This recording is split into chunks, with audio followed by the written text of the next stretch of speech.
It started as a small thing. I noticed the couch in the break room was pushed a little too far from the wall, maybe 2 inches more than usual. I assumed someone moved it to clean or stretch their legs, but it stayed that way for 3 nights straight, and I never saw anyone go near it. On the 4th night, it was back in its original place.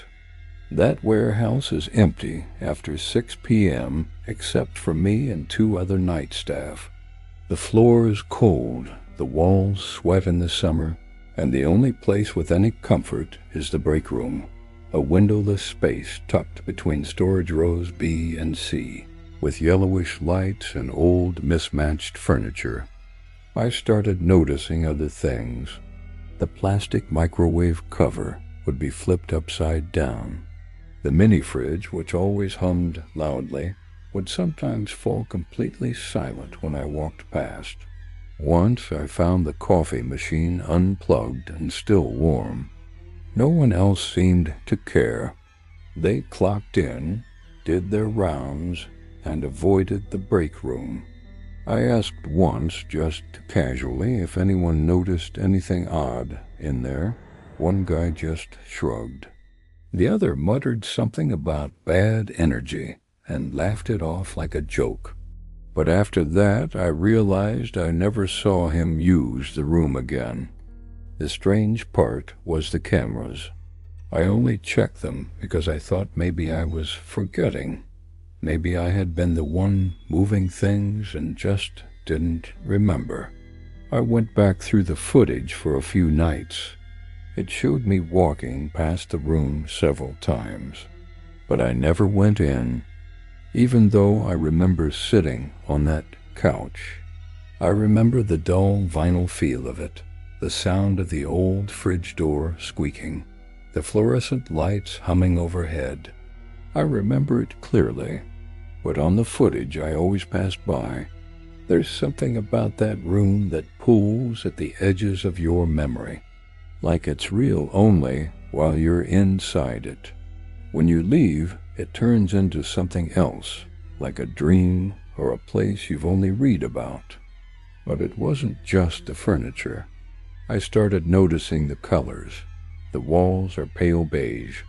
I've worked here long enough to remember the exact shade, but some nights they looked slightly green. Not painted, not visibly changed, but like the lighting had shifted, even though the same bulbs hung overhead. The walls looked slick, wet sometimes, and once I swore I saw a dark patch spreading upward from the baseboard, like a water stain that hadn't been there before. But the camera showed nothing, just an empty room. Always empty. I stopped using the break room for a while. I told myself it was just nerves, that long shifts and quiet buildings make the mind wander, but even avoiding it, I felt its presence. It sat there, silent and patient, like a mouth that never fully closes. Sometimes on my rounds I'd hear the soft whine of the fridge, even when I was across the warehouse. A faint electrical hum, low and persistent, like a vibration in my skull. I'd double-check the other appliances. Nothing else buzzed like that. It was always the break room. One night I passed by and the door was open, just slightly, enough that I could see the edge of the couch inside. I didn't remember leaving it open. None of us were supposed to. I pushed it shut, firmly, and kept walking. 10 minutes later, I passed by again, open. This time I closed it harder, pulled it until I heard the latch catch. The third time I walked by, the door was wide open. Not just cracked, all the way open. The couch sitting like a dark shape in the middle of the room. The corner of the coffee machine visible just beyond. The hallway was still. I stood there, just looking in, not stepping forward. I knew if I did, it would feel different. That the lights would be colder in there, the shadows wrong, It wasn't fear, not exactly. It was a sense of being observed, but from below.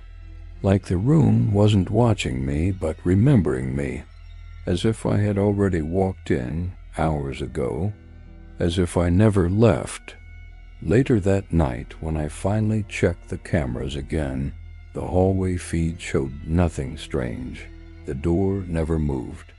It stayed closed. I kept the footage and played it in a loop. I watched myself walk by again and again, never reacting, never stopping, just passing by a door that never opened. But I remember seeing inside. I remember the couch. I remember the glint of water pooled at the edge of the vinyl armrest, like condensation, though no one ever drinks cold water in there. And then the next day, I noticed something else. The break room was no longer listed on the internal floor map. I was updating an inspection form and checked the layout to log my patrol. The diagram still had all the storage sections, the loading bay, the manager's office, but the break room? Just a blank space. A rectangle with no label. I showed it to my supervisor. He said that area was storage overflow. Always had been. But I remember eating lunch there last week. I remember falling asleep on that couch after a double shift.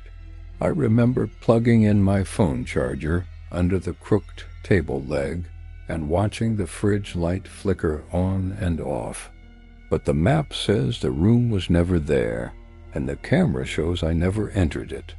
I tried to convince myself I was tired, that I'd mixed things up, misremembered the layout, that the warehouse floor plan had changed, and I just hadn't noticed. But the next shift, I decided to prove something. I brought my phone. I waited until the cameras weren't pointed toward the hallway, and then I walked down to where the break room should have been. The door was gone. There was just drywall, pale, unmarked, smooth, not even a seam where a door frame might have been, but I could feel it, the pressure in the air, that faint hum I'd come to associate with the fridge, still humming behind a wall that shouldn't be there. I knocked once, hollow, then I pressed my hand to it. The surface was cool, not like the rest of the warehouse, which always held a bit of warmth from the machines. And as I leaned in, ear against the wall, I thought I heard something beneath the whine, something lower, breathing, not steady, not human, wet and slow like something sleeping in water. I stumbled back. I didn't tell anyone. I finished my shift, left and pretended to forget. But that wall stayed with me. I started dreaming about it. Not the door, not the room, just the wall, endless and white, stretching in all directions. Something moving behind it, always just out of sight. Slow shapes in the drywall. One night I dreamt I was inside the break room again.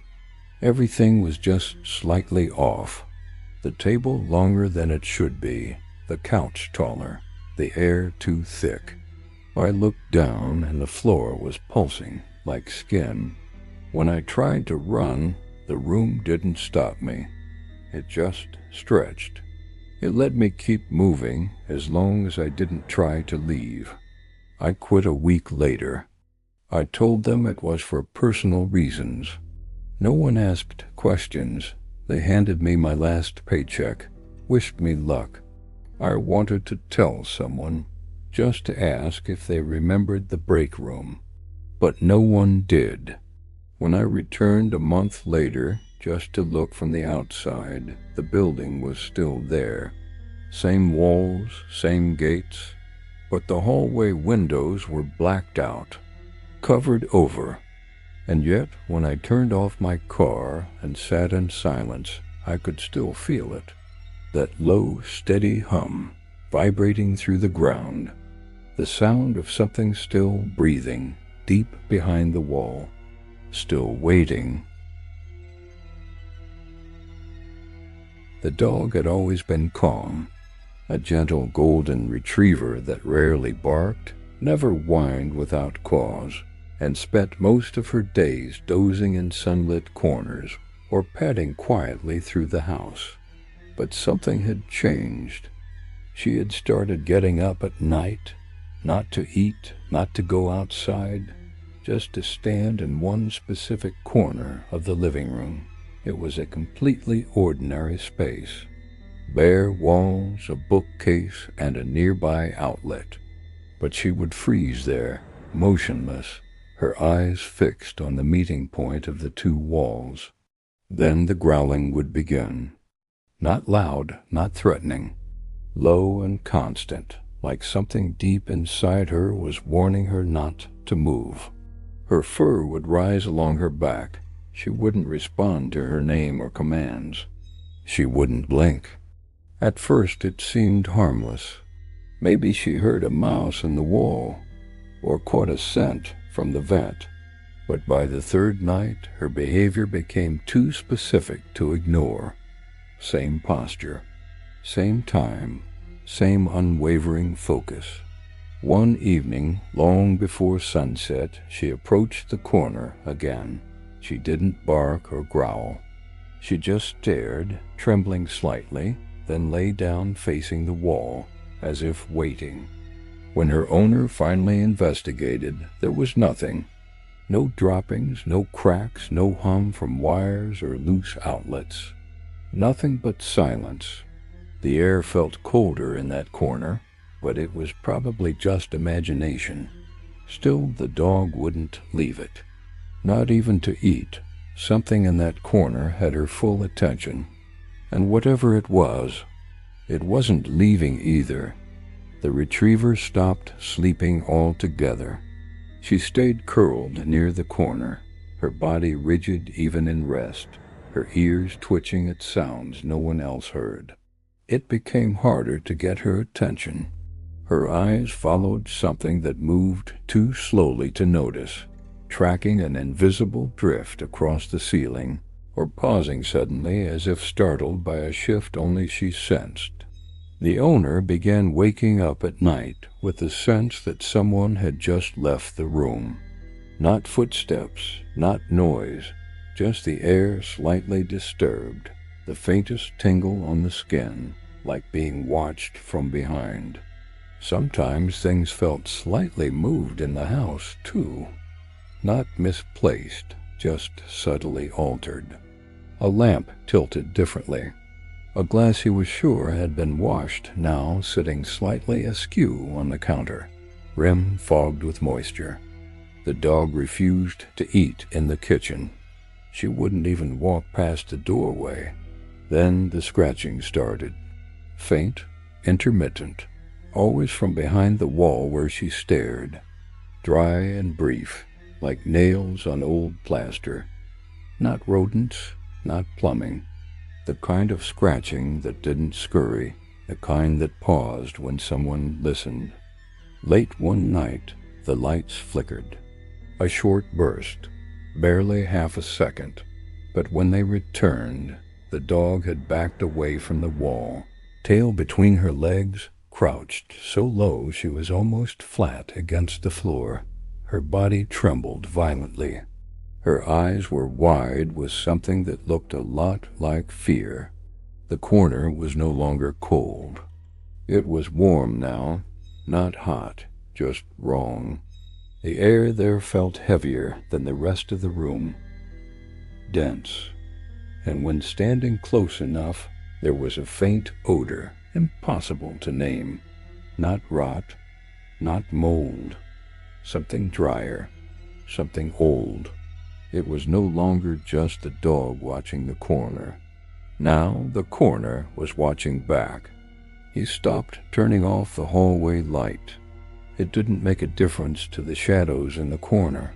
They pooled there anyway, dense and unaffected. The dog no longer barked. She stayed out of the living room completely now, retreating beneath the bed and trembling at noises no one else seemed to notice. Sometimes when the house was quiet enough he could hear breathing. not from within, but as though something was exhaling through the walls. A soft, moist pressure, followed by silence that pressed in on his ears. At first he assumed it was pipes or drafts, but the breath followed him from room to room. It waited in closets, echoed from the baseboards, whispered faintly beneath the floorboards. He put a chair in front of the corner. It didn't help. In the morning the chair would be turned slightly, just a few degrees off, always facing inward. One night he caught a glimpse of something in the reflection of the turned-off television. Not a figure, not exactly.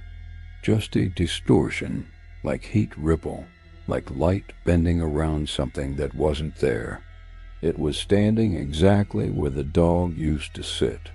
He stopped sleeping in that room. The scratching returned, louder now, more deliberate. It traveled from wall to wall, from the ceiling to under the bed. He would lie awake, frozen, listening to it grow bolder. The dog ran away a few days later. She broke through the screen door and didn't stop. He searched for hours but never found her. The bed felt empty without the weight of her curled beneath it. But the silence was worse, because now, at night, he could hear a different weight moving around the house, slow, dragging steps, breathing that came closer than before. The corner no longer tried to hide. Its presence was settled now, patient, unblinking, part of the house. And sometimes, just before sleep takes him, he feels it sit at the foot of the bed, not with malice, not even with intent, just waiting, just watching, exactly like the dog used to.